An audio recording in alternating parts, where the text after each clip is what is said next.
दर्शक बंधु नमस्कार मु प्रशांत मा न्यूज चैनल को आपन समस्त को स्वागत करुच्ची। तबे चलंतु आज दिन मुख्य खबर उपरे नजर पकेबा। चौद्वार जेल ले 8 जन कैदी एचआईवी चिन्हट होइचंती। हाँ आज्ञा, जेल भितर टेंशन बढ़ाई एचआईवी संक्रमित। भुवनेश्वर रे झारपड़ा जेल ले बढ़ुची एचआईवी पॉजिटिव संख्या।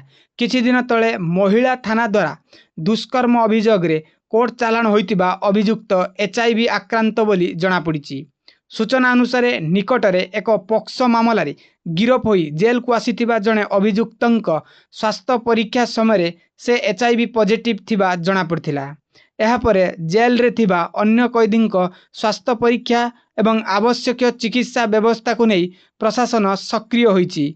एही प्रसंगरे झाड़पड़ा जेल सुपरिटेंडेंट संपृक्त कोर्ट और भुवनेश्वर डीसीपी को चिठी लिखि अवगत कराइछंती।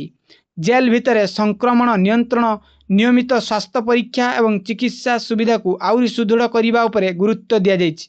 विशेषज्ञों मत अनुसार एचआईवी साधारण संस्पर्श, एकाठी रहिबा, खाइबा किंबा हाथ मिलाइबा द्वारा बेपे नहीं। तेणु सचेतनता, सटीक स्वास्थ्य व्यवस्था और चिकित्सा माध्यम यार परिचालना संभव बोली स्वास्थ्य विशेषज्ञ माने मत प्रकाश करछंती।